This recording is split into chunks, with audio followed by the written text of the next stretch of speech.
owner financing for realtors, and obviously, who cares unless it helps you to more closings and more commissions. So that's what it's about from a realtor perspective. Now, this is going to be extreme review for some of you who, if you've already been following this conversation, either as a note buyer or a note broker or some other thing. But what I want to do is today is take someone who has never really even heard of owner financing and give them a feel for the basic landscape. So today what we're doing is laying a foundation for the classes, the next 4 classes that will follow, and flesh out some of the exact things that you're going to need to do a meaningful way, so that by the end of this 5 weeks, and I'm tempted, if I need to and we need to have more questions and more things to go over, we may extend the class or have special question and answer or transaction review things. But at least I'm going to give you the core material that at the end of 5 weeks,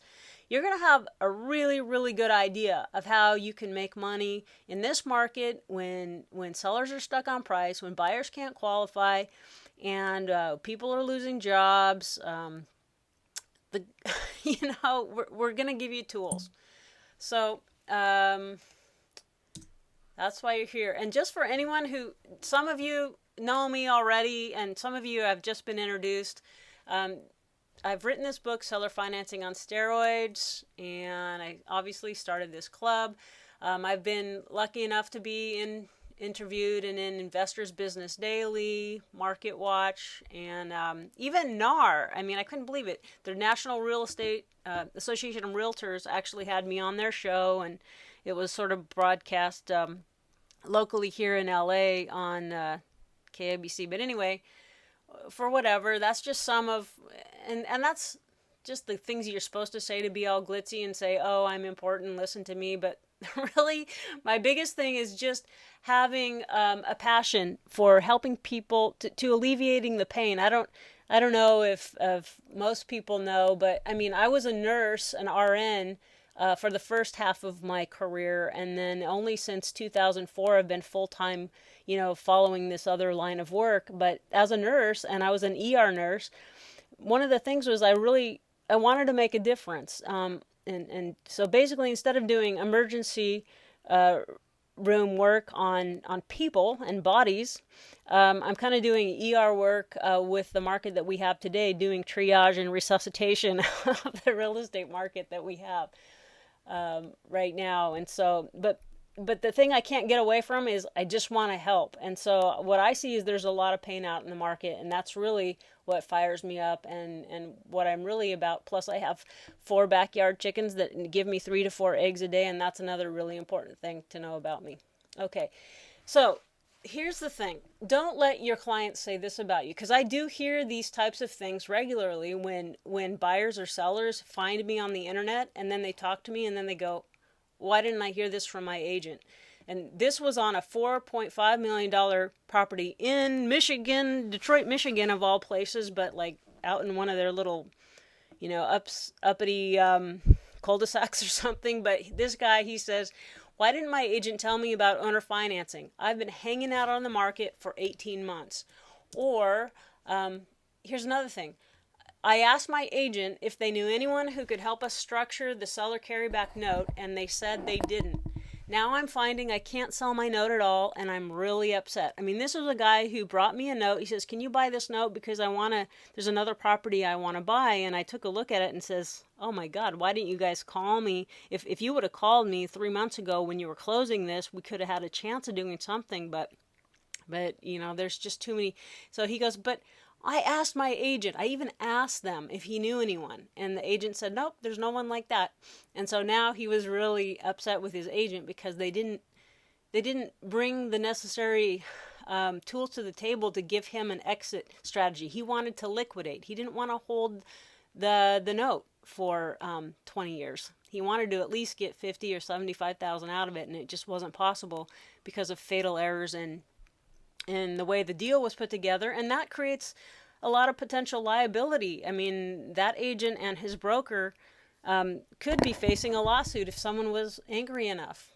about that. I mean, this what you guys do or don't do in owner financing, not to scare you, but I mean, if you don't let people know about things that could cost them thousands and thousands of dollars down the road, it's like it's a liability, and it's kind of like not cool. I mean, shame on you. I mean, I love this thing from Gary Keller, who you probably all know is the founder of Keller Williams, the biggest or fastest growing franchise across the country. He wrote Shift, and he has this famous quote in there: sellers expect you to educate them about all the I better just make sure everybody's okay. No problem. Everyone can hear me. You're seeing my screen. Let me know if there's any problems, okay? All right. Sellers expect you to educate them about all the financial options they might have to create the best win-win transaction possible. And this is one of the few brokerages, large brokerages in the whole U.S. that really support and encourage creative financing outside the box. But of course, you have to do everything in a way that minimizes liability. One of the biggest problems in years past is, the last big round of creative financing that we had in the 80s and 90s, there was so much fraud and so much loss and upset people and people being taken advantage of because things weren't done legally, ethically, and intelligently. So what I want to do is, we obviously have creative financing and alternative strategies coming back around just so we can get anything done in this market. So, but how do we do it in a way that the agents don't have to worry about being sued or losing their license and or starving to death because they can't get anything to come together? Okay. And this is I love this lady. Her name's Tracy Thomas. She's the broker of record at Keller Williams here in Northridge. She manages, she doesn't manage, but her license is on the hook for like 200 agents. And she's really supportive of my work and wants all her agents to work with me when they're doing something outside of the traditional, because it covers it makes her less liable. And she says, I wish more agents understood the possibilities of owner financing. It's one of the only exciting things left in real estate. It's great when I come across people that are on the same page. It's just really exciting and encouraging to me. The other odd thing that I notice is that even agents who regularly use owner financing to get top dollar for their client's property rarely tell these same clients that they can sell their paper. So they've got their listing clients, sellers, who carry paper, but they don't tell these sellers turned note holders. Right now they're holding a note. Now they're the beneficiary on a note secured by their property that they just sold on terms. They don't know, the agent has never even made sure that they understand that they have a negotiable instrument, that this note is something that they can sell. And the reason I would say 9 out of 10 times, even agents who goes, hey, I know everything about owner financing, that's great. How many deals have you closed this year, do you think, just with owner financing?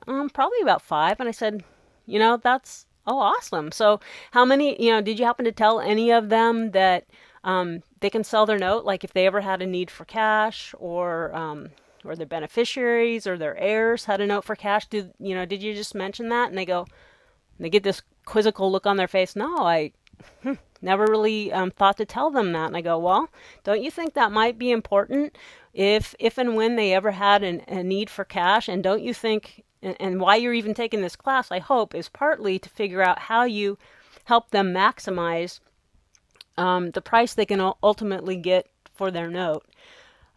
Makes all the difference, right? And how you put the deal together, whether they'll get $50,000 for a $100,000 note, or $80,000 for a $100,000 note, or, as we saw in the other example, they couldn't sell their note at all because there's too many big problems. I'm not going to do too much of this stuff, news and statistics, to prove why we should be having this conversation, but I shortened it to a couple of pages. Consumer confidence is low. Most people believe the economy is performing poorly. 39% live in tent cities. No, not yet. Believe that the U.S. economy. Oh, I'm supposed to be doing a meditation right now. Sorry. All right. The U.S. economy has now entered a permanent decline. And yes and no, but I think. Okay, let me be quiet. 48% believe that it's likely that we're having another Great Depression within the next 12 months. Some people argue we've already in a depression. So I guess it depends on everything. The former comptroller general, oh, I didn't fix this spelling error since last time. Walker. David Walker says we're headed for a sudden and painful economic collapse. So if things get even worse now, where people can't put deals together, it could get even worse. So we need to be ready. He said, at this point, there's no solution to our national debt problem under our current financial system. We see Occupy Wall Street and movements all across the globe, actually.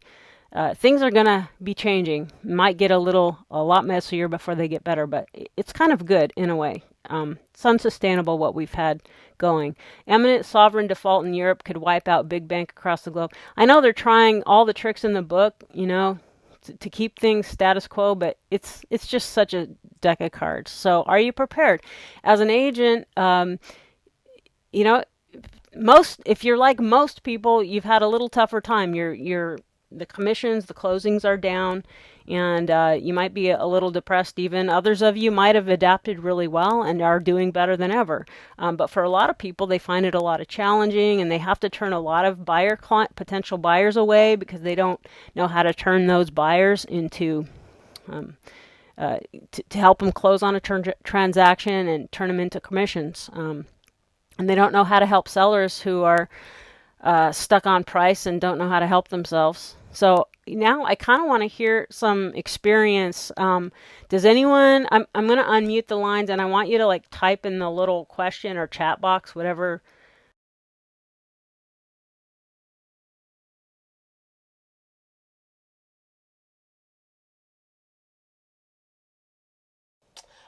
So I'm sorry, Susan, Okay. you work in a like a senior type community where they own their Correct. properties free and clear? A lot of them do. I would say 40% probably. Wow. Wow. Um, Is this Scottsdale or somewhere, or where? Phoenix? Sun City, Sun City? the Okay. Sun Cities, yeah. And so, Um, Go ahead. yeah, so I want to get a sense for now, these are people that want to sell, and why do they want to sell if they own their properties free and clear? What are they Well, trying to accomplish? these particular people have moved into an assisted living situation. He's 95, she's 89. So they're older folks, and they own a 3,000 square foot golf course house that they just can't take care of anymore. Exactly. Yeah. And they've had it on the market a couple times. And I talked to him a little bit about owner financing. I've done a couple deals, myself. I bought my house with owner financing, and then I bought a condo and I'm selling it to a friend with owner financing. So I've got a little bit of experience. Um, Right. So, and these but older people, yeah, go go ahead. ahead. Go ahead. Well, I was just going to say, their reaction when I talked to them about the owner financing was, you know, I could see kind of the deer in the headlights look on their face. It scared them, and that's one of the reasons I wanted to get involved with you and the club is because although I've done a couple deals on my own, I'm not as up on this as I would like to be, and I definitely don't know the angle about being able to sell the notes. So I need to be educated in order to educate my clients. Right. Just curious, based if you're having that need, then like 100 other agents are having that need too, where Oh, you kind of triple. get. So here's what my thought popped into my head, and tell me what you think. But if I would have as part of like access to club members, if there could be like a way that's either a video that I create to introduce it to put like your clients that say, hey, just go watch this 15 or 10 or 15 minute video so that they get like what we're talking about, would that be helpful? Or if I had a live like conferencing service available for people who are members of the club where I'll get on a three-way. But I mean, I'm thinking that like a good way to just start people is to make them watch a video so that they already get the basics before like we get on the phone. Does that even sound reasonable or not? Well, we're dealing with elderly people that aren't very computer savvy, So and what would it you what couldn't you show them something on like your laptop or something? yeah, I could do that. But my experience with a lot of these people is they're very distrusting if they can't sit there and grill you. You know what I mean? So They want to, um, they, I don't know how to explain no, it, well, but it makes sense. I just want to know. I'm trying to figure out how do we solve this thing. So you're taking this class, and so that you can be under the heat and be grilled and answer their questions, and or I mean, would these people also be okay with a phone call? I mean, would a three-way help, or is it only face to face with people? it might help. It's just, they're both very hard of hearing, and when I talk to them on the phone, even it's difficult because they don't understand me that well. Huh? How about something in 16 point on a piece of paper? That might work.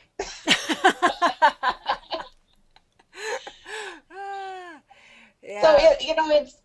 it's definitely an education process, but it's also not only them, but they're like, well, we'd have to talk to our daughter about that, and so there's other people that they try to pull into the transaction that really, in my opinion, don't need to be involved, but they choose to involve them. Yeah, well, I think it's a good idea, and just I'm frequently like doing three ways with like the kids or the accountant or the attorney even sometimes. And then sometimes it's a deal killer, but sometimes it's not. You just need to explain, you know, if you run the numbers anyway. I'm diversing, but I'm just saying let's be thinking about if you will help me create something that would support you and what you're trying to accomplish. Will you please give me the feedback, because that is why I'm doing this beta class just at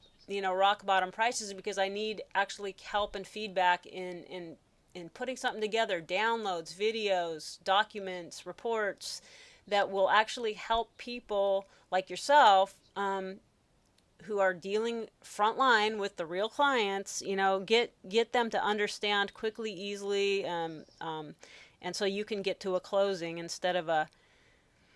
I think those older people, like, what are they going to do if they got to move into assisted living? Don't usually assisted livings need a big chunk of change or a big monthly fee or whatever? They can be very, very expensive. Yeah. So So, sometimes, I definitely see this as a win-win for them yeah, because, then they could have a monthly income exactly. besides Medicare and, whatever retirement that they, don't have. And the Yeah, fact that any sort of savings you have makes nothing in the bank. Um, exactly. Exactly. Sometimes they aren't trusting of new ideas. Yeah, but if we can show that it's not new, it's just they didn't know about it. Anyway, Right, new idea to them. exactly. I know it. That's why my whole thing is education, because that's the biggest hurdle. But owner financing and investing in notes, what is, to me, it's the salvation. It's the community model for unplugging from a system that's not working, and just making making people to people transactions where we all need what we each other have. So let's Mhm. create solutions, because other people need investments that are making 1%, and now they can't, since inflation is making everything more expensive, now they can't afford to live the same way. So if they could get a super safe note investment, that gives them 8 to 10%, it literally changes the quality of their life. and Right. their prospects for the future. So let's keep talking, please. Anyone who's on the call, please give me questions, comments, suggestions for how I can support you in whatever your local piece of the market looks like. Okay, is that a deal? Okay. Deal. Yes, you agree. You all agree to do that. Okay. Oops. All right. So can owner financing make a difference? Obviously, Susan's been sharing that yes, it really can. Is everyone upside down? No. Like in Susan's market, she was just saying 40% of the people in her local area there own their properties free and clear. And statistically speaking, 1/3 of all properties in the U.S. are owned free and clear. I'm not saying they're all up for sale right now and represent 1/3 of the MLS inventory, no. But it's possibility, just to give you a frame of reference. They don't have mortgages, and there are a lot of decent loans out there that could be leveraged. So between the attractive financing in place and the free and clear properties, we've got 50% of properties in the U.S. that could be great candidates for at least one or more owner financing strategies. Okay. All right. Okay, realtors are routinely walking away from commissions by not understanding and being able to comfortably and competently navigate owner financing. Okay. With conventional bank financing, very difficult, if not impossible, for some buyers and properties to qualify for, owner financing strategies are an increasingly important tool for closing transactions and collecting commissions, especially when so many sellers are stuck on price. Okay, $15,000 in lost commissions. Okay,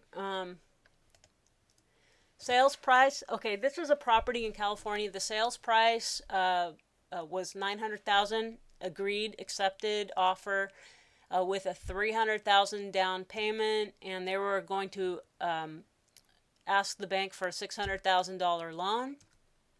Well, lo and behold, even with all that, they couldn't qualify for the loan. So then we said, hey, do owner financing and then we'll buy the note. If you'll take a $300,000 and create a seller carryback, they happen to own this property free and clear, we'll buy the note right after the close, like a double escrow, so that they can sell that $600,000 note for $475,000. Okay, and this is great. Then you'll be able to close on this deal.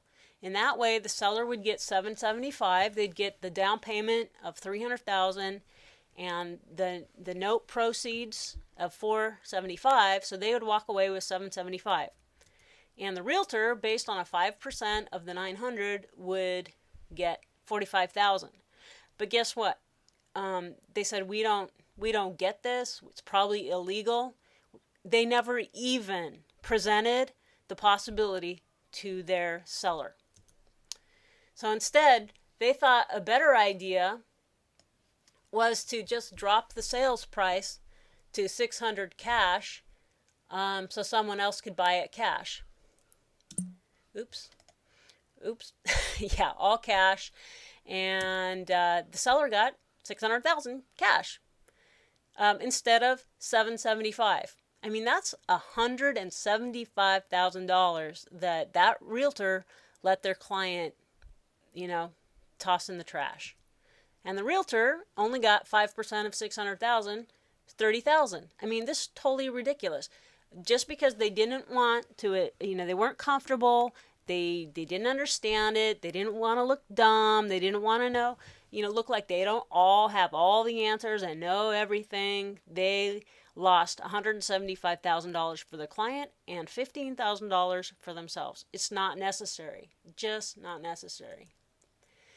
Here's a few myths we're going to go through that realtors typically have about owner financing. Only desperate sellers carry paper. Sometimes they're desperate, but mostly they're not. But so what if they are? Myth number 2, you can't trust creative financing. It's borderline illegal. Finally, realtors are waking up a little, and they're not quite so snobby, even on the upper ends. And myth number 3, seller financing risky for my client. this can be really, really true. I gave you an example how there was extreme risk. Well, it can be risky. That's why you got to know how to do it right? That's why we're here. Myth number 4, seller financing can only be used when someone owns a property free and clear. That's when it's easiest and cleanest. But like I mentioned in a previous slide, if they've got attractive existing financing and everybody's okay with the relative risk versus reward, that financing can be left in place and leveraged for on behalf of the next buyer. Myth number 5, seller financing means my client can't get cash at closing and I won't get my commission. I can't tell you how many times that agents say, wait, they want to call me and go, but how do I get paid if there's seller finance? And I go, well, you get paid the way you always get paid. Because the buyers bring in at least a down payment usually, right? And if not, then sometimes the seller has to come out of pockets for closing. Sometimes if there's a small down payment and not enough to cover all the closing costs and the seller doesn't have any extra money, you might have to take half your commission up front and half on a note. Or if it's possible, sometimes you can have someone like me come in and just buy enough of the note to to pay you your commission or whatever. There's multiple ways to still get the deal done, but usually commissions just come out of the down payment that the buyer brings to the table. And we already showed you how someone can carry back paper and still walk away with cash. And yes, it's at some sort of a discount, but we can minimize that by intelligently engineering the transaction on the front end. Okay, so now, wow, time is going super fast. I wasted so much time with technical problems in the beginning, but I'm just going to set the landscape so you understand the playing field. Principles. We got property sellers, we got property buyers, and we have passive investors. These are the 3 principles. Everyone's having trouble. Property sellers can't sell and get their price. Property buyers can't buy because they can't qualify. Passive investors are freaked out. They don't know where to put their money. They're losing money in the stock. I mean, if the stock market crashes, which I'm expecting within the next 12 months, even people who are in the safest of money funds are probably going to get their money cut in half. Okay, banks are passive investors. Private lenders like your local hard money guys. Seller carrybacks. Okay, people who own property and carry back paper, they put on a different hat. They become the beneficiary. They hold a note and a deed just like banks or private lenders. And then other passive investors are on the secondary market and they buy paper from the other 3 above. And so everyone's like freaked out going, where do we put our money? What's happening in the market? So a lot of things aren't coming together. Everyone's stuck in their position, the 3 principles. Then we got 3 sets of professionals. We have real estate brokers, which is most of you, and you try to make money between sellers and buyers of property. And a lot of you are having a tough time putting those together. And we have mortgage brokers who make money putting passive investors together with property buyers. Mortgage brokers typically, work with banks and private lenders.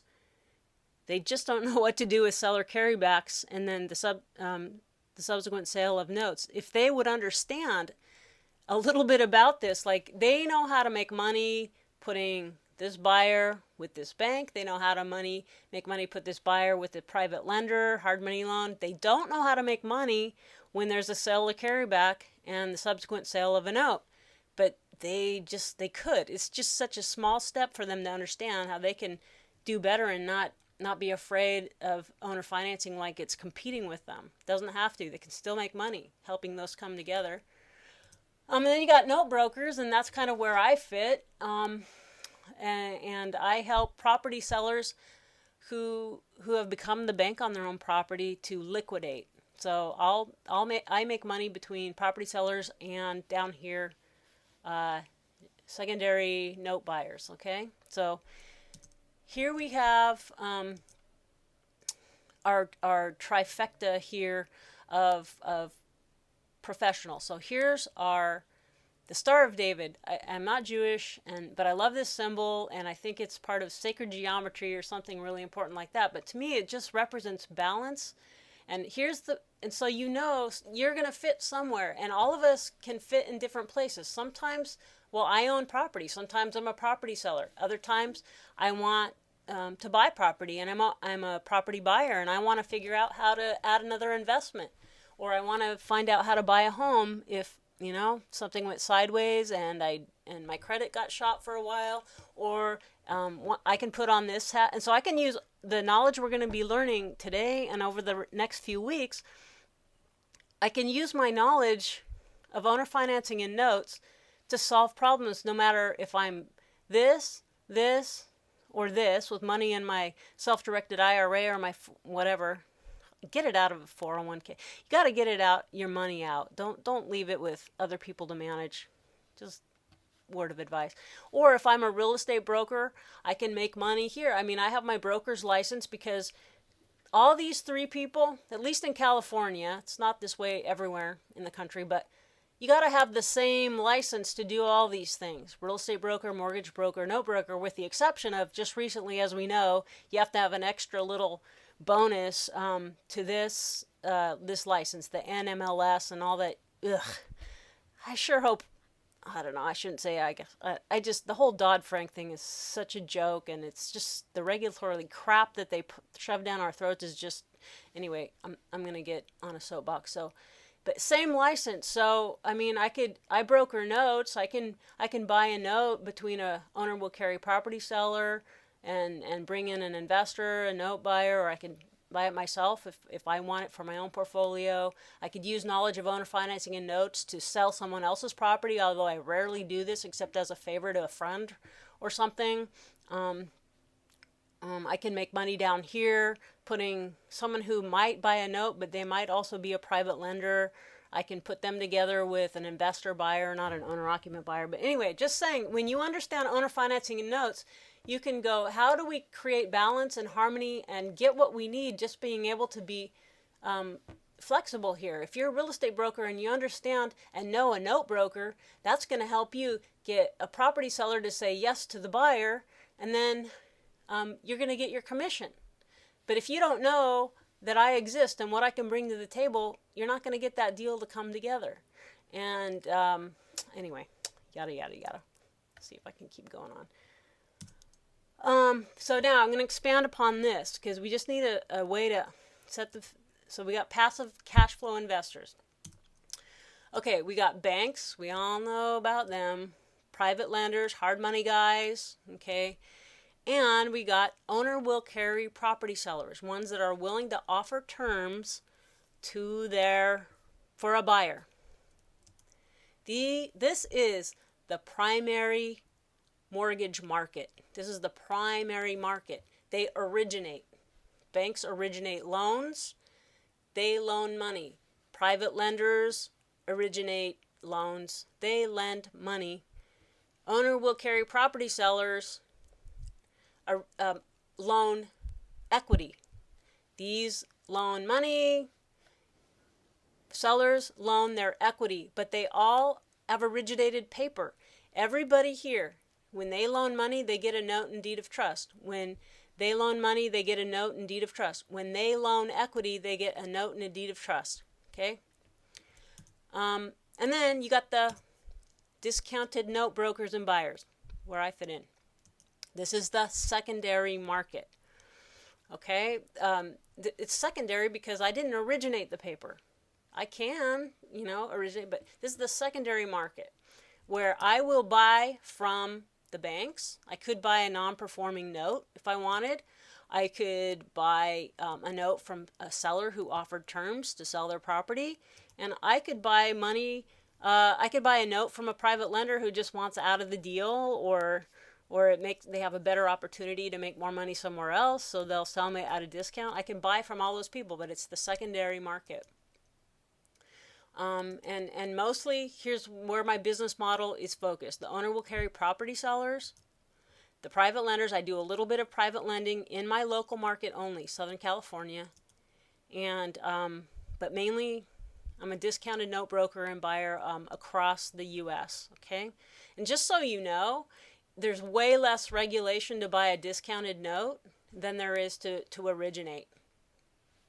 So I don't have all the same regulatory hoopla, at least for now. So it's a lot easier to buy a note in the secondary market than to originate the financing in the first place, just as a FYI.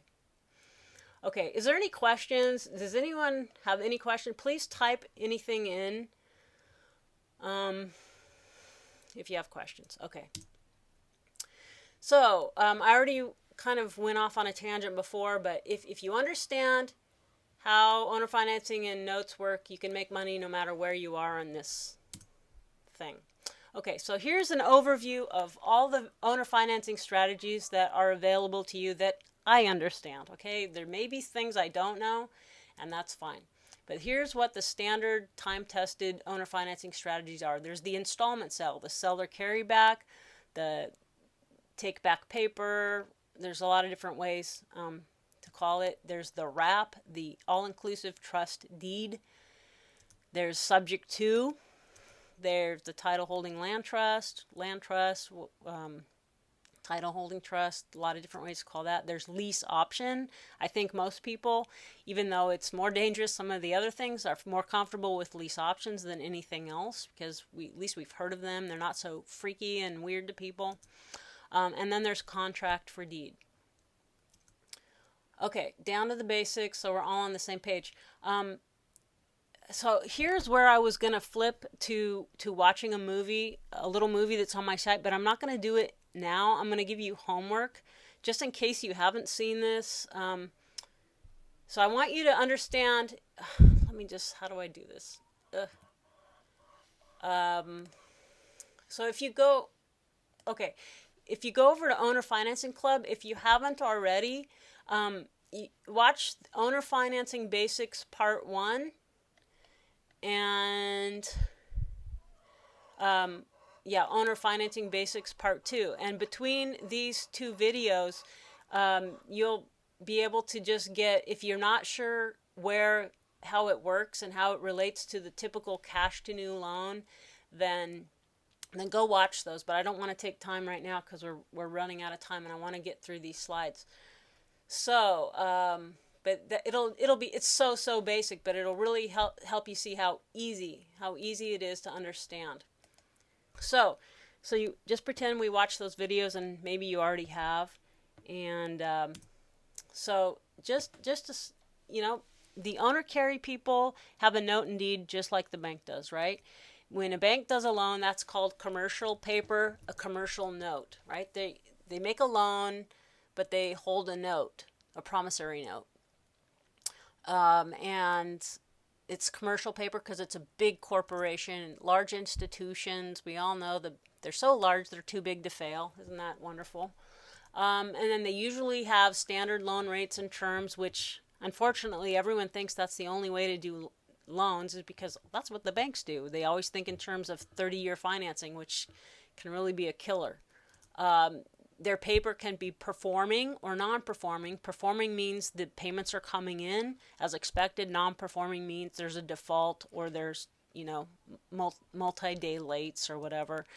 Now, banks, they often sell their notes back and forth to each other. And in fact, they only make the loan knowing that there's a secondary market. They'll find out what Freddie and Fannie want to pay, and then they'll figure out what they're going to loan. Because most of them don't plan to hold, they're not portfolio lenders. They don't hold them for their own portfolio. They just make money selling them back and forth, right? Well, the private note business, it's not a loan, it's seller terms, but really they're still carrying a note and deed, right? That private seller. And it's usually individuals. Either they're making a private money loan or they're carrying back paper on their own property. They still have a note and deed as security. It's individual, highly customizable loan terms. I mean, you can have anything you can think of. You can have 3% for the first year and going, I mean, you can have 2.5 year term. You can have anything you can think of. And so that's why there's so much flexibility, but most people don't think. The agents will go, well, I told them they need to carry paper. And it's like everyone feels compelled to match the bank's typical term, which is usually shooting them in the foot. Paper can be performing or non-performing, just like commercial paper. And the thing is, this is my whole reason for trying to get out there and be a no queen because but people, the commercial sector knows and does this all the time. The private sector has very little awareness that there's a secondary market for this paper. And there is, and it's increasingly becoming individuals too, instead of big institutions buying the paper. It's community, person-to-person type investing, creating win-win situations for everybody. All right, now we're going to quickly go over the various methods. Installment sale, pretty easy to understand, pretty standard. Sales price, this is a property, everyone else who knows me already heard this a million times, so sorry, but I should change out the slides. But bought this property for $370,000. I put a $55,000 down payment, and they carried a note. And why did they do this? This was old people that they, and the lady wore a purple hat, and they just wanted to sell this building. It was their whole retirement, and they wouldn't have taken all cash or a loan if I could have qualified for a loan, because it was part of their retirement income. They said owner must carry. That was how the deal was. And we made an interest rate of 7.5%, which was, CDs at the time were only giving 3%. It was amortized over 360. They gave me a 30 on a commercial 30-year AM. I'm never going to get that from the bank. No way. My monthly payment was $2,200, but they made it due. They made a balloon in 15 years that the balance of the loan at that time would be $237, because they go, we're going to be dead, and we want our kids to be able to get the capital to do whatever they want. So they made it so I would have to sell the building or refinance within 15 years. So it was a $360 due in 15. The down payment pays off the mortgage on their home, right? They only had a small mortgage left on their house, and it covers their closing costs, and now they got basically $2,200 a month coming in each month on top of their other retirement income that they had. And that's more than comfortable for their needs, and they're getting a good return on their money, 7.5%. It was more than double what most people were able to get on their own. Okay, the wrap. So this would be the example of if I took that property that I bought with that same note, and if I turned around and sold it to somebody else. So let's say a few years later, I sell it for $750.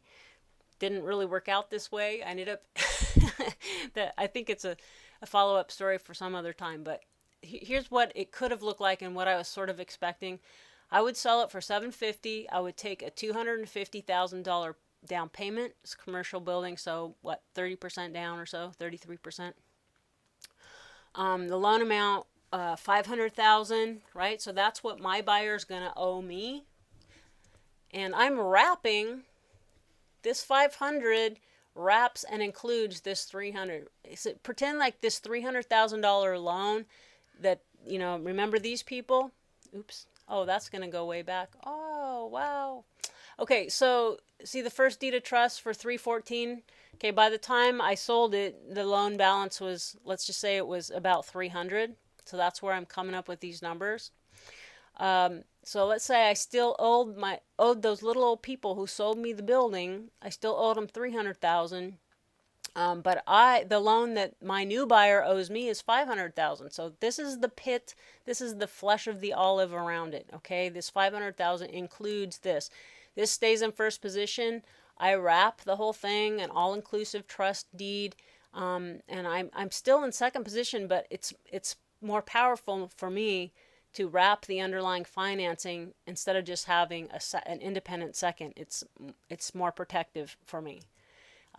Charge interest rate, I had to charge less than what I was paying, 5.75%, just to get the price. That's what I would have had to do. I would have made the loan for 240 months, amortized over 20 years. Okay, this was a monthly payment of $35.10. So I was receiving this, and then I was paying out this. So I made a $1,300 spread, a positive cash flow on that. Okay, or I could have. That was I was trying to put that deal together. Okay. Subject to. Here, I don't like subject to. Now, if I'm a buyer and an investor and I'm not using my license, I'll do subject to. But if I care about my clients and my license, I will never do this. But here's how I learned it, because I did it once and it just was too much stress. Way stressful, okay? Here's what happened. This was a deal in actually Pasadena here. They said they found me and they said my agents don't know. My deal's falling apart, and if this doesn't come together, I'm going to be back on the market, and I'm probably going to have to list for $50,000 less than this deal is for. And the buyer doesn't want to buy now. He's willing to walk away from $24,000 earnest money because the pound had fallen dramatically during the escrow period. The pound had fallen dramatically. I don't know if you guys remember, there was like all of a sudden the pound lost 25%. He's an English guy, foreign guy. It lost 25% like overnight. So instead of, £2 to the dollar, it was like 150, 160. And he says, no way, I'm not liquidating pounds, because then it really would mean this property's, I'm paying 800 or 900 for it instead of 650. So he is ready to walk away. So they brought me in and said, how can we keep this deal together? And I said, okay, well, let's just make it so he takes your equity. He'll give you 200,000 down. He wasn't willing to liquidate enough pounds to pay 650, but he was willing to put 200 down, and that left a loan amount of 450, and the existing financing was 450. So what we did here is just have them take out. So interest rate was 525. And they left that. They weren't trying to make a spread. They weren't trying to make money on the bank's existing loan. They were just trying to get rid of this deal. So they gave him the benefit of their existing financing without saying, no, we're going to charge you 6% and make like $50 a month on you by leveraging our existing financing. So what they did is 360. So the monthly payment to the bank, what they owed was like $2,500 every month. And then but what they were getting from their buyer was exactly the same. It was a wash. But what this gave them is a zero spread, but what it did is it saved their deal. It got their price. They received their equity out of the deal, but they still had their name on the loan. Now the problem is, at the time it was happening very fast, and I just, it was in the early days where I didn't have as much experience as one of my first experiences of working with agents on both sides of the deal. But anyway, so we ended up doing a subject to. That means that we didn't wrap even though they didn't want to make money, charge more interest rate, or make a higher loan amount, they should have wrapped it, because then it would give them control. And we'll go into this a little bit more in other weeks, but I got to get through these slides. But anyway, the problem was, if there was a default, what is my seller going to do? Nothing. They don't have any legal right to regain possession of the property, because they left their name on the loan, but they don't have a way of foreclosing. We needed to do something to make it so that if everything fell apart, it wasn't likely, statistically speaking, you're not going to put down 200,000 unless your whole world falls apart. You're not going to walk away. But it was a nail biter, because it took them 14 months for him to feel like he could liquidate the rest of change his pounds for dollars and finish buying the property, and it just wasn't fun. And I'll never do that again as a licensed person, ever.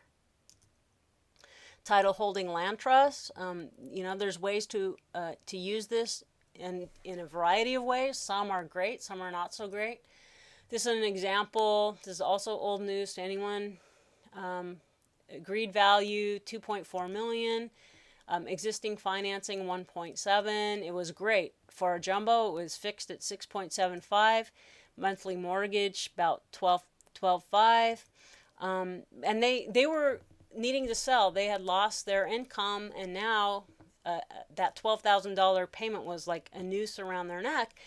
So they stopped paying on it, and they weren't open to something creative until they were just about 30 days out from a notice of default. And so then They felt like they had nothing to lose, and then I found someone who, a Canadian, who would pay $200,000, which is precious little in a relationship to this 2.4, but at least he'd take over the pay, make up the arrears, give some down payment, and then he was leasing the property from the trust for this much, so 16,000. So actually, someone, these are my friends of mine actually that went from 30 days from a notice of default to 3,500 positive cash flow. So they had nothing to lose. There's some risks, and to be honest, this deal, actually, we're getting out of this right now because this guy, see, he only put down 200,000, and so he has some skin in the game because he was paying on this for like 3 years, but then something happened with his cash flow, so we had to start the eviction. Luckily, just to get him out. But like if someone had put down 500,000, which would have been a normal sort of down payment for a jumbo property, probably less chances that this deal would have fallen apart. But just to say, there's risk and rewards with everything. Okay, and this is how a title holding trust, you have your corpus property, and you have the property owner who's trying to sell. He's the settler beneficiary. You take this property and you transfer bare legal title to a trustee. And I'm gonna go through this super fast, and we'll do more in detail later. So then what you have is the settler beneficiary. He's no longer the owner of property, right? The trustee is the owner of the property. But instead, this settler beneficiary has this green thing, which is the beneficial interest in a beneficial interest in the trust with power of direction. So it's power of direction. It's personal property instead of real property. The real property is held up here in the name of the trustee. But the personal property is the beneficial interest in the trust and the ability to boss the trustee around. Okay? Also, who has beneficial interest in the trust with power of direction? The beneficiary, or the resident beneficiary. That's the buyer. That's the person who wants to buy into the trust that owns the property, and they also want to live there. So it's sort of like a glorified lease option in a way, yes and no. Okay, there's some similarities and a lot of differences to lease options, but you can think of it that way. They want to buy into the trust, and they want an option to own it down the road, but in the meantime, they want to live there, which is the right of occupancy. So this is how it normally goes.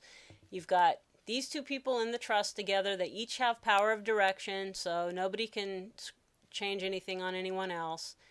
And this resident beneficiary, I've got a phone consultation in 5 minutes. All right. Anyway, so we'll move on. We're going to come back to this. Benefits of a land trust. We're going to go over those later.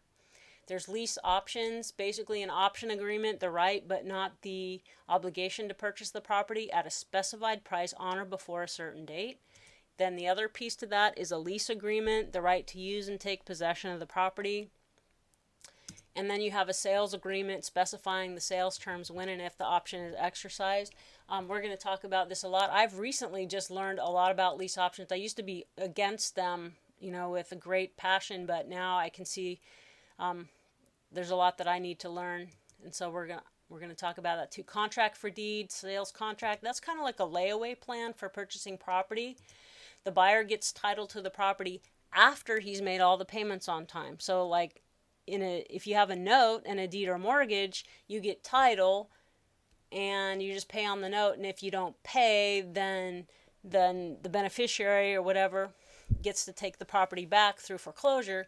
In the contract for deed, you have the same note, but if you quit paying, you just get evicted, and you lose your option to buy the property, but the title still stays in the name of the original seller. In the meantime, he gets to live there and usually pays for taxes, insurance, utilities, and small repairs. It's pretty important how you structure this to not be the economic equivalent of a sale. Otherwise, they could claim equitable title, and you might have to foreclose on them anyway. Same with lease options. If you don't do them carefully, you could still end up having to foreclose instead of just evict. All right, caveman contractor. This is actually in my book, which I'm assuming most of you have read already, so I'm going to fly through this. This is how, even if you don't end up doing owner financing, you can maximize your results just by advertising owner financing. I mean, this is how he just, anyway, you guys know. If you don't know, go look at this part in my book. Okay, owner carry with note sale. We're actually going to do, as we're out of time, we're going to do note sales later. So I'm sorry, I'm going to fly through these, but I'm just giving examples here of how owners can carry and then cash out. Okay, you guys already know about that. You're here, you're here. You already know how to engage me. You're in my club. All right, so what is the... Oh, cash to new loan. Cash to new loan is what a typical thing is, and so you'll see when you watch those videos. Yeah, have you figured out how to owner finance several properties a year and stay in compliance with the SAFE Act?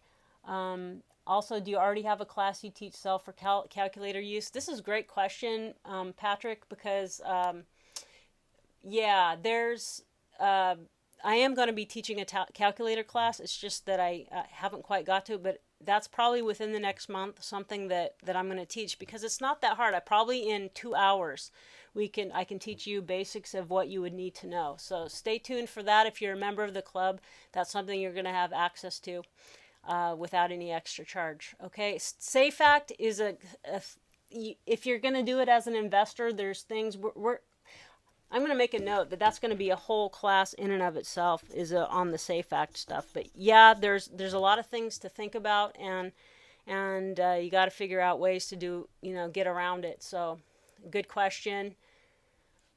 All right, well, we're out of time. Thank you so much. You guys have a great day, and I look forward to next week. Take care. Bye-bye.